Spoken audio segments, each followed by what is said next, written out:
नमस्कार। हम कारक प्रकरण का अध्ययन कर रहे हैं, वो भी सिद्धांत कौमुदी के अंतर्गत। कारक प्रकरण, हमने कारक शब्द की व्याख्या देखी थी कि क्रिया अन्वित्वम कारकत्वम या क्रियाजनकत्वम कारकत्वम, है ना। उससे पहले हमने प्रथमा विभक्ति का प्रयोग कहाँ होता है, किन किन शब्दों में प्रथमा आती है, उसके लिए हमने सूत्र का अध्ययन कर लिया। आज हम द्वितीय विभक्ति के बारे में चर्चा करेंगे।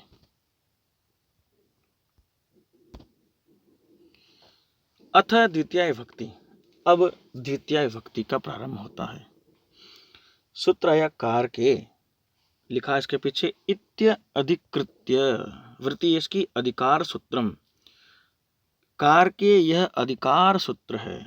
अधिकार सूत्र, सूत्र 6 तरह के होते हैं। कौन से?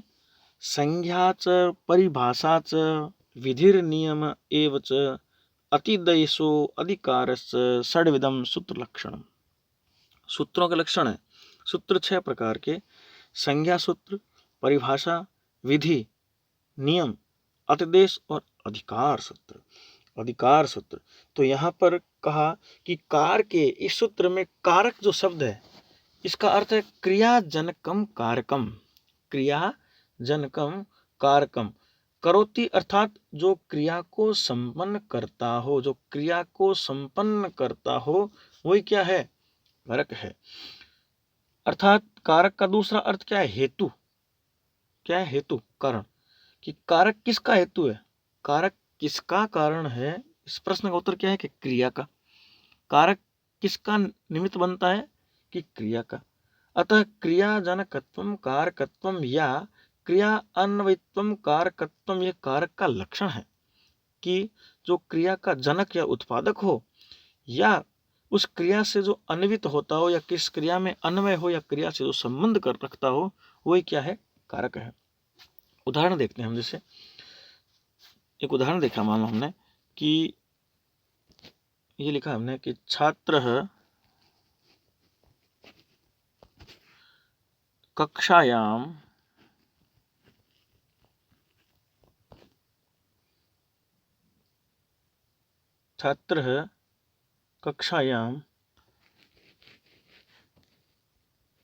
कलमेन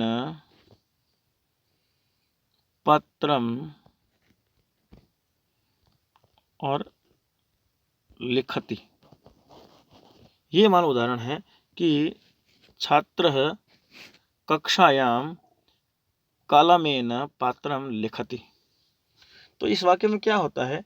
क्रिया कौन है? लिखति क्रिया है। तो इस लेखन जो रूप जो क्रिया है, उस क्रिया की सिद्धि में देखो, छात्र, कक्षा, कलम और पत्र, ये सभी क्या है? सहायक हैं। तो जो क्रिया में जो कौन हो? अन्वित होते हो, तो ये सभी ये क्रिया में अन्वित हैं, क्रिया से संबंध रख रहे हैं, तो ये सभी क्या? ये कारक हैं।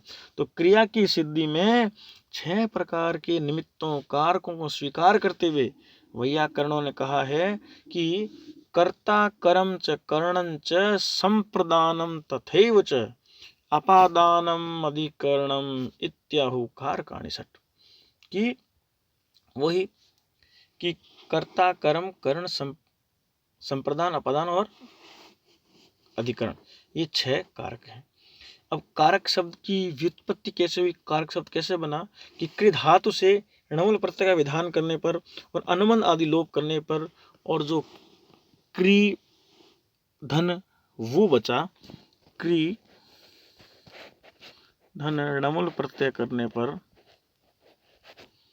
अनुबंध आदि लोप करने पर खाली वो बचा। क्या बचा? वो बचा। उस वो के स्थान पर एक सूत्र है युवोर नाकौ। सूत्र है युवोर नाकौ। उस युवोर नाकौ सूत्र के द्वारा हम वो को क्या कर देते हैं? अक कर देते हैं, और कारक शब्द की व्युत्पत्ति, कारक शब्द निष्पन्न हो जाता है इस अर्थ में।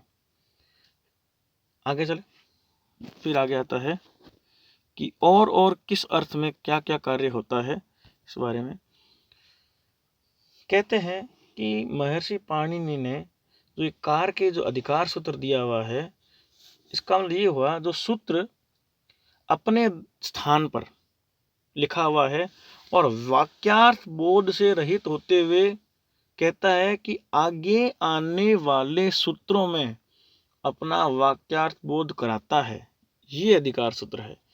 अपने बोध के साथ साथ आगे आने वाले वाक्यों में भी मैं जुड़ूंगा, आगे आने वाले वाक्यों में अपना वाक्यार्थ बोध कराऊंगा। यही अधिकार है कि मेरा अधिकार आगे तक चलेगा, यही अधिकार सूत्र का अर्थ ग्रहण है। आगे सूत्र आया कि कर्म संज्ञा किनकी होती है। तो पहला सूत्र है कर्तुरीप्सि ततमम कर्म। कर्तुरीप्सि ततमम कर्म। कर्तु क्रियायाः आप्तुम इष्टतमम कारकम कर्म संज्ञम स्यात्। यानी कर्तु क्रिया, कर्ता क्रिया के द्वारा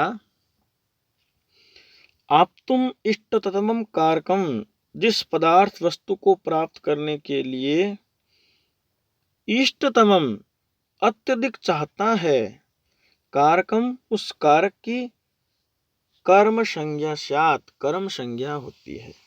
क्रिया के द्वारा जिस पदार्थ या जिस वस्तु को अत्यधिक चाहता है, आप तुम इष्टतमम अत्यधिक चाहता है, उस कारक की क्या होती है, कर्म संज्ञा होती है। तो तुरंत पूछा कि कर्तु किम, यहाँ कर्तु क्या लिखा, सूत्र के अंदर कर्तु क्यों लिखा, सीधा लिख देते कि ईप्सि ततमम कर्म, है ना, सीधा ही पूछते। तो व्याकरण में एक सिद्धांत है कि अर्ध मात्रा लाघवेन पुत्रोत्सव मन्यते व्याकरण। यानी किसी भी सूत्र में यदि आदि मात्रा का भी लाघव हो जाए, आदि मात्रा को भी कम लिखा जाए, तो पुत्र उत्सव के समान व्याकरण लोग खुशियां मनाते हैं। तो यहाँ कर्तुरीप्सितमम सूत्र में कर्तु पद क्यों ग्रहण किया, खाली लिख देते कि जो ईप्सित होता है उसकी में क्या होती है, कर्म संज्ञा, यहाँ कर्ता लिखने क्या जरूरत थी। तो इसलिए उदाहरण देता है कि मासेसु अश्वम बदनाति। ये जो उदाहरण है, उक्त सूत्र में यदि कर्ता पद ग्रहण नहीं करते तो मास शब्द है, जो धान शब्द है, मास जो यव जो भी है, उस पद में कर्म संज्ञा होने लगती। तो यहाँ मासान अश्वम बदनाति, यानी मासेसु अश्वम बदनाति, इस उदाहरण में भी कर्ता न है, फिर भी उसमें कर्तृत्व प्राप्त हो जाता और मासेसु के स्थान पर मासान आ जाता, ये अनिष्ट प्रयोग बनने लग जाता, ये अशास्त्रीय प्रयोग न बने, इसलिए कर्तु शब्द का प्रयोग किया गया है। मास पद की कर्म संज्ञा नहीं होगी, ठीक है, क्योंकि कर्मण इप्सिता मासा न तु कर्तु, जो कर्म है अश्व के लिए मास इप्सित है, अश्व के लिए कौन इप्सित है, मास, और मास क्या है, कर्ता नहीं है। तो मासेसु अश्वम बदनाति, इस मास पद में भी क्या नहीं हो जाए, मास पद में भी कर्म संज्ञा न हो जाए, इसलिए यहाँ कर्ता पद कहा कि जो अश्व जो घोड़ा है, इसकी जो इच्छित है वो क्या है, मास पद है। तो कर्ता की जो इप्सित है, कर्ता की जो इप्सित है, घोड़े की जो इप्सित है, वहां पर घोड़े की जो इप्सित है मासेसु अश्वम बदनाति, तो यहाँ पर जो अश्व पद है घोड़े को बांधता है, तो घोड़े को बांधने की क्रिया द्वारा कर्ता का इच्छित घोड़ा है, या कर्मण इप्सिता मासा न कर्तुम, इसलिए कर्म का जो इच्छित मास है उसको, कर्म का जो ये कहा कि मास पद की जो कर्म संज्ञा नहीं होगी, क्योंकि कर्मण इप्सिता मासा न तो कर्तु, कर्म रूप अश्व के लिए ही मास इप्सित है, उस कर्ता के लिए नहीं है। कर्म रूप अश्व के लिए मास इप्सित है, लेकिन कर्ता के लिए ये मास इप्सित नहीं है। अतः यहाँ पर मासेसु पद में द्वितीय न होगी, इसलिए कर्ता पद लिखा गया। दूसरा तमप ग्रहणम किम, यहाँ लिखा हुआ है कर्तुर ईप्सी ततमम, तो तमप ग्रहण की आवश्यकता ही नहीं है, खाली कह देते कि कर्तुर ईप्सी तमम। तो यहाँ तमप ग्रहण क्यों किया गया? यदि तमप ग्रहण न किया जाए तो क्या आपत्ति है?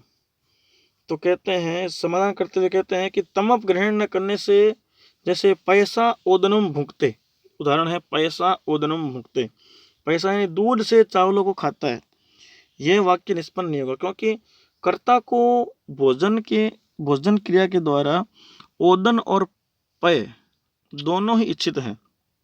ओदन का मतलब चावल और पय का मतलब दूध, ये दोनों ही इच्छित हैं, है ना। तथापि ईप्सी तत्वम तो ओदन ही है, लेकिन देखो चावल में मिलाकर दूध खा रहा है, इच्छित तो चावल भी है दूध भी है, लेकिन दोनों में से प्रधान ईप्सित तो पूरा ओदन बना हुआ ही है, जो दोनों से मिलकर जो बना है ना। दूध तो ओदन के भक्षण में सहायक होने के कारण करण है।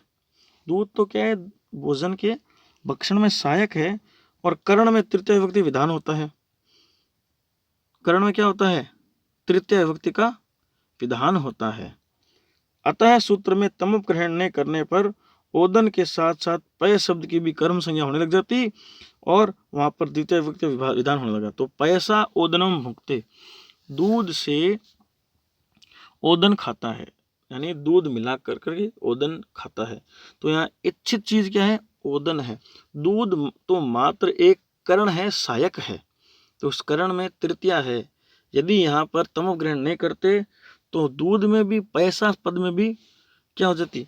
द्वितीया हो जाती और अनिष्ट प्रयोग बनता। ऐसा न हो इसलिए सूत्र में तमप को ग्रहण किया गया। तमप ग्रहण न करने पर ईप्सित ततमम ओदन में ही है, न कि पय में, अतः ओदन की क्रम संज्ञा होगी, न कि पय की। फिर कहता है कर्तुर ईप्सी ततमम कर्म, यहाँ पर कर्म इति अनुवृत्तो पुनः कर्म ग्रहणम अधिकारम निवृत्त्यम, अन्यथा गेहम प्रविशति इत्यत्रैव स्यात्। ये क्या कह रहा है कि अष्टाध्यायी में जो कर्तुर ईप्सी तत्वम कर्म, इस सूत्र में पूर्व अदि सिंह स्था आसाम कर्म, यह सूत्र है। इससे पहले एक सूत्र है अदि सिंह स्था आसाम कर्म। तो सूत्रेषु अधिष्टम पदम सूत्रांतवा अनुवर्तनीम सर्वत्र, इसके द्वारा सूत्रों में जो पद दिखाई नहीं देता उसका दूसरे सूत्रों में अनुवर्तन कर लेना चाहिए। इस नियम के आधार पर अदि सिंह स्था आसाम कर्म, इस पूर्व सूत्र से कर्तुर ईप्सी तत्वम कर्म सूत्र से कर्म पद की अनुवृत्ति आ ही जाएगी। तो फिर यहाँ कर्म पद क्यों लिखा? इसका समाधान करते हुए कहते हैं कि पूर्व सूत्र से कर्म पद की अनुवृत्ति आने पर तो आधार पद की भी अनुवृत्ति आएगी, है ना। पूर्व में आधार पद भी तो है, क्योंकि अदि सिंह स्था आसाम कर्म सूत्र के द्वारा क्रिया के आधार की कर्म संज्ञा होती है ना। इसलिए गेहम प्रविशति, इस वाक्य में कर्ता की प्रवेश क्रिया का जो आधार गेह पद है उसकी कर्म संज्ञा हो जाएगी, और वहां गेह पद कर्ता को क्रिया के द्वारा ईप्सित भी है, परंतु यज्ञ दत्त हरिम भजती, इस वाक्य में हरि पद को कर्म संज्ञा नहीं होगी, क्योंकि भज क्रिया का आधार हरि नहीं है ना। भजन क्रिया का आधार यज्ञ दत्त है। इसलिए अदि सिंह स्थासाम कर्म सूत्र के द्वारा कर्म के साथ आधार की अनुवृत्ति न आए, है ना। कर्म आ जाए ठीक है, लेकिन साथ साथ में आधार की भी अनुवृत्ति न आए, इसलिए कर्तुर ईप्सी तमम कर्म सूत्र के द्वारा कर्म पद को ग्रहण कर लिया गया।